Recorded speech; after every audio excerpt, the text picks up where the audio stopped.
কুলুষিত হয়ে আছে। কিসের জন্য? কারণ এই নামাজে রূহ নেই, আর নামাজের রূহ হচ্ছে খুশু, একগ্রতা, মন লাগিয়ে সালাত আদায় করা। এই জন্য আল্লাহ রাব্বুল বলেন এইরকম নামাজিকে সফল বলেছেন স্পষ্ট ভাষায় কোরআনে কারিমে। সব নামাজিকে সাকসেস সফল বলেননি, বরং আল্লাহ বলেন কাদ আফলাহাল মুমিনুন আল্লাযীনা হুম ফি সালাতিহিম খাশিউন। নিঃসন্দেহে ওই সব ঈমানদার মুমিন মুসলিমরাই হচ্ছে সফল।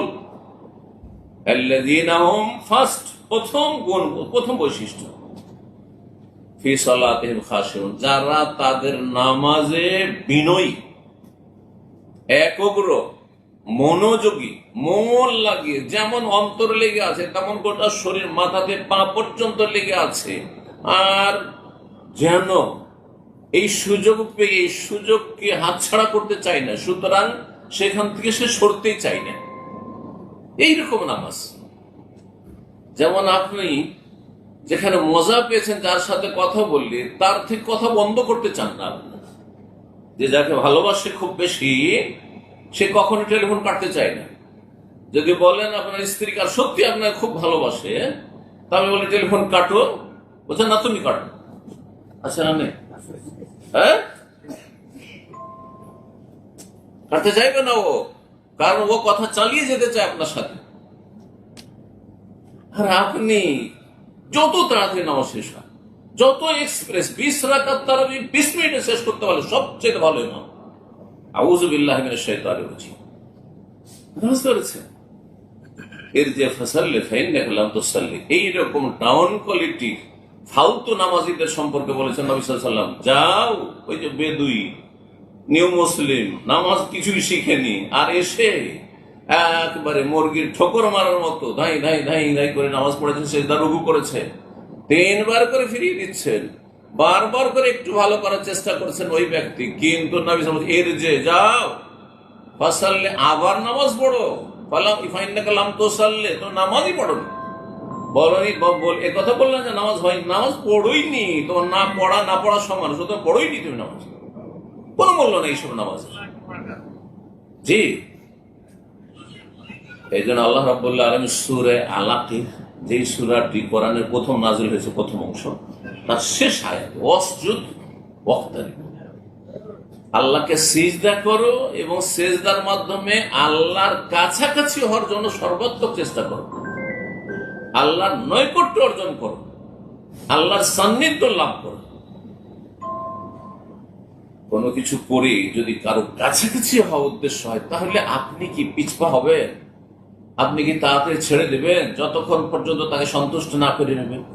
ওয়াসজুদ, ওয়াসজুদ মানে শুধু সিজদা নয়, এর নামাজের সিজদা। কারণ নামাজের বাইরে সিজদায় তিলাওয়াত আর সিজদায় শুকর ছাড়া এরকম কোনো নফল সিজদা নেই। হয় শুকরের সিজদা, শুকরানা সিজদা, আর না হলে তিলাওয়াতের সিজদা। আর এই বেদাতি সিজদা নয় যে মসজিদে বসে থাকতে থাকতে খট করে একটা সিজদা করে তারপর দিল টান, এরকম কোন সিজদা নেই। সেই লোকেরা করে ইন্ডিয়া, বাংলাদেশ, পাকিস্তান, বেদাতি সিজদা। এই সিজদা কোনো প্রমাণ নাই যে নবী সাহাবায়ে কেরামগণ মসজিদে বসে আছেন, একটা সিজদা দিলাম, তারপর উঠে চলে গেল। হয় আল্লাহর শুকর, কোনো আনন্দ এসেছে, আনন্দ মুহূর্ত, খুশির খবর, বেতন বেড়েছে, হ্যাঁ ছেলে মেয়ে হয়েছে, আর খুশির খবর এসছে আপনার অথবা আপনার জাতির, হ্যাঁ আপনার পরিবারের, তখন আপনি শুকরানা সিজদা করছেন। আর না হইলে তেলাওয়াতের যে কোরআনে কারিমে সিজদা রয়েছে 15টি, সেই আয়াতগুলি পাঠ করেছেন কোন একটি, সেজন্য সিজদা করছেন। সম্মানিত ভাতৃমণ্ডলী, তাহলে নামাজে হয় নামাজের কোনো কোয়ালিটি নেই, যার ফলে জীবনে কোন রকমের পরিবর্তন আসছে না, ভালো মানুষ হইতে পারছে নামাজি, কিন্তু ভালো মানুষ হইতে পারি না। নামাজি কিন্তু স্থায়ী নামাজি হইতে পারি না, ইস্তেকামা আসছে না, অবিচল হইতে পারি না, অটল হইতে পারি নামাজের উপর, দৃঢ় হইতে পারছি না। আর যতক্ষণ পর্যন্ত আপনি দৃঢ় না হইতে পারবেন নামাজের উপর, স্থায়ী না হইতে পারবেন, ততক্ষণ পর্যন্ত আপনার জাহান্নাম থেকে, আল্লাহর আযাব থেকে, কবর আযাব থেকে মুক্তি নেই। এই জন্য রব্বুল আলামিন ইরশাদ করেছেন, ইন্নাল্লাযীনা ক্বালু রাব্বুনাল্লাহু সুম্মা ইসতাকামু ফালা খাউফুন আলাইহিম ওয়া লা হুম ইয়াহজানুন। সূরা আহকাফ আল্লাহ বলেছেন, নিশ্চয় যারা বলে রব্বুনাল্লাহ, আমার রব আল্লাহ, মানে মুসলিম, মুসলিম নয়, নাস্তিক নয়, মুশরিক নয়, সোম্মাস্তাকামু, তারপরে অবিচল থাকলো। তার নামাজের উপর অবিচল থাকতে হবে আজীবন, যতদিন বাঁচব, মরণ পর্যন্ত আমার নামাজ চালিয়ে যাব 5 ওয়াক্ত। 17 রাকাতে কখনো 15 রাকাত করব না, যে একটা দিন ফজর পড়লাম না, এটা হতেই পারে না। দুনিয়ার কোন কাজ হোক আর না হোক, আমার 5 টাইম 17 রাকাত ফরিজা নামাজ হবেই। তারপরে 10-12 রাকাত সুন্নাত হলে অনেক ভালো।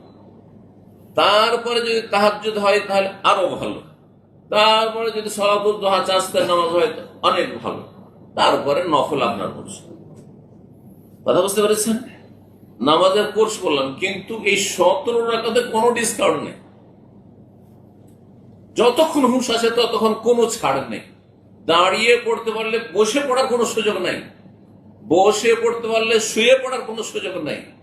আর শুয়ে পড়তে পারছেন, হুঁশ আছে, কোনো মাফ নেই। যখন বেহুশ হয়ে গেছেন আর অচেতন, দুনিয়ার কোনো খোঁজ খবর রাখেন না, সেন্সলেস, তখন রফিআল কালাম আন সালাসিন, নবী সাল্লাল্লাহু আলাইহি হাদিস, 3 শ্রেণীর মানুষের উপর থেকে আল্লাহ কলম উঠিয়ে নিয়েছেন, গুনাহ লিখবেন না। যে বেহুশ হয়ে গেছে, হাত্তা ইউফিকা, যতক্ষণ পর্যন্ত হুঁশ ফিরে না আসবে। যতক্ষণ হুঁশ আছে এই ফরজ নামাজের কোনো ছাড় নেই। লড়াইয়ের ময়দানও ছাড় ছিল না, সাহাবায়ে কেরাম নামাজ পড়েছেন সালাতুল খৌফ। জি, যে কোনো অবস্থায় নামাজ পড়ে, যে কোনো পরিস্থিতি নামাজ পড়তে হবে। ট্রেনে, বাসে, প্লেনে ওয়াক্ত পার করা যাবে না, ওয়াক্তের ভিতরে নামাজ পড়তে হবে। যেইভাবে পারেন, কিবলামুখী হইতে পারেন আর না পারেন, টাইম পাস করা যাবে না। আমাদের দেশীয় কাজ, আমাদের এক শ্রেণীর আলেম সমাজ আমাদের এগুলো সংশোধন করে দেননি। এক সময় 2 দিন 4 দিন ট্রেনে সফর করছে, সব জমা করে রেখেছে, 10 ওয়াক্ত, 15 ওয়াক্ত জমা করে রেখেছে, আর তার বাড়ি এসে সবগুলো কাজা করছে। অফিসার সাহেব প্রতিদিন ডিউটি করতে যায়, আর তারপরে জোহর, আসর, মাগরিব, এশা, তারপরে লম্বা রাত্রে নামাজ পড়ছে। কিসের নামাজ? বলছে জোহর পড়িনি, আসর পড়িনি, মাগরিব পড়িনি, এশা পড়িনি। এই নামাজ কবুল হবে না। এগুলো আগের আমাদের মুরব্বীরা শিখায়নি, আমাদের ওস্তাদের অনেকে শিখায়নি। ট্রেনে সফর করে এসেছি, লম্বা জার্নি করে এসেছি, ওস্তাদের শিখায়নি যে না, ওই ট্রেনে নামাজ পড়তে হবে। যদি সেখানে নামাজ পড়ার জন্য আপনার জীবন যাওয়ার কোনো ঝুঁকি না থাকে, নামাজ পড়বেন, নামাজ পড়তে এমন বাধা মেরে ফেলে দিতে পারে, এমন যদি নিরাপত্তাহীনতা থাকে তখন ভিন্ন বিষয়। তাহলে কত গুরুত্ব নামাজের, চিন্তা করুন। কোন জায়গায় নামাজের ছাড় নেই। কোন নামাজের? ফরজ না সুন্নাত? ফরজ নামাজের। ফরজ কত রাকাত? 17 রাকাত নামাজ পড়তে কয় মিনিট লাগে বলুন তো দেখি? সর্বনিম্ন নামাজ 17 রাকাত আপনার 35 মিনিটের মধ্যে হয়ে যায়। আজকাল যে নামাজ প্রচলিত নামাজ হচ্ছে এশার নামাজ, এখন পর্যন্ত যদি হিসাব না করে, হিসাব মাগরিবের নামাজ পড়ে 3 রাকাত, 6 মিনিটে 3 রাকাত শেষ। ঘড়ি দেখবেন যে 6 মিনিটের বেশি লাগাই না। তাহলে 2 মিনিট, পার রাকাত হচ্ছে 2 মিনিট, 17 2 34। 24 ঘন্টার মধ্যে আপনি বাধ্যতামূলক আল্লাহর আদেশ পালন করবেন। আপনি মাত্র আল্লাহ ছাড়া কি অন্য কেউ দিয়েছে টাইমটা? এই যে আপনাকে আল্লাহ হায়াত দিয়েছেন, আর কেউ ভাগ আছে এতে? আয়ু দিয়েছেন আল্লাহ, সময় দিয়েছেন, সুস্থতা দিয়েছেন, হায়াত দিয়েছেন, এটা কে? আল্লাহ। যে আল্লাহ 24 ঘন্টা দিলেন আপনাকে একটা দিন, 24 ঘন্টায় মাত্র 35 মিনিট, আধা ঘন্টা চাইছেন, সেটাই আদায় করতে পারছেন না আপনি। এত আপনি অকৃতজ্ঞ, এত নিমক হারাম, এত নাশুকর গুজার। যে কারো নুন খায় কিন্তু গুণ গাই না, তাকে কি বলে? নুনকে নিমক বলা, বুঝেন তো উর্দুতে? নিমক হারাম, নুন খেয়ে নিমক হারামি করে, বুঝতে পেরেছেন? চিন্তা করুন তো দেখি, এই কথাগুলির পরেও একজন বেনামাজি হইতে পারে, একজন আধা নামাজি হইতে পারে, যে আমি 24 ঘন্টা আমি খেতে পাবো না যদি 8 ঘন্টা থেকে 10 ঘন্টা ডিউটি না করি। অধিকাংশ লোকের অবস্থা সর্বনিম্ন 8 ঘন্টা ডিউটি। এটার এত গুরুত্ব আপনার কাছে এই ডিউটির। আমি যদি 6 ঘন্টা না ঘুমাই তো আমি সুস্থ থাকবো না, এত ঘুমের গুরুত্ব আপনার কাছে। কিন্তু আধা ঘন্টা আল্লাহর ইবাদত লাগাবার ক্ষেত্রে গুরুত্ব নেই। কেমন মুসলিম আপনি? কেমন রবের কৃতজ্ঞ আপনি, কেমন রবের বান্দা আপনি, চিন্তা করুন তো। হয় বিশ্বাস নেই আল্লাহ, পরকালে বিশ্বাস নেই, আর যদি বিশ্বাস থাকে তাহলে আপনি এমনটা হতে পারতেন না। শয়তানকে সুযোগ দিয়েছেন সঙ্গী বানাবার জন্য জাহান্নামে। আর ইবলিস শয়তান যখন জাহান্নামে যাবে, আল্লাহর কাছে ছাড় নিয়েছে, আল্লাহ আমি একা জাহান্নামে যাব না, আদম সন্তানের অধিকাংশকে জাহান্নামে নিয়ে যাব, কারণ এই আদমের জন্য যখন আমাকে জাহান্নামী হইতে হলো আর মালাউল অভিশপ্ত হইতে হইলো, তাহলে আদম সন্তানকে জান্নাতে যেতে দেব না। ইল্লা ইবাদাকা মিনহুমুল মুখলাসিন, তবে খাঁটি যারা খালিস বান্দা ওদেরকে পারবো না, ওরা ফরজ ওয়াজিবে কম করবে না। বুঝতে পারছেন কথা? সুতরাং আপনি যদি শয়তানের চক্রান্ত থেকে, ষড়যন্ত্র থেকে নিজে বাঁচাতে চান, জাহান্নাম থেকে বাঁচাতে চান, জান্নাতের যদি আপনার কোন রকম আশা থাকে, বিশ্বাস থাকে, তাহলে 24 ঘন্টার মধ্যে আধা ঘন্টা অন্তত দিয়ে ফরজ আদায় করে জাহান্নাম থেকে বাঁচুন। নাহলে কোনো উপায় নেই।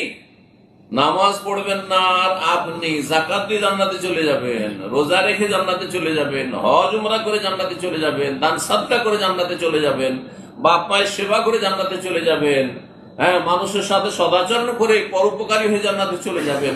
অসম্ভব কথা, এটা ইসলাম নয়, এটা অমুসলিমরা করে। জনকল্যাণমূলক কাজ আর বাপ মার দেখাশোনা আর স্ত্রী আর ছেলে মেয়েদের মায়া করা আর মানুষের সাথে ভালো আচার আচরণ করা, বহু অমুসলিম আছে, অনেক মুসলিমের চাইতে ভালো চরিত্রের আছে। তাদের জন্য জান্নাত হারাম নয়? অবশ্যই জান্নাত হারাম। জি, জান্নাত মুমিন মুসলিমের জন্য।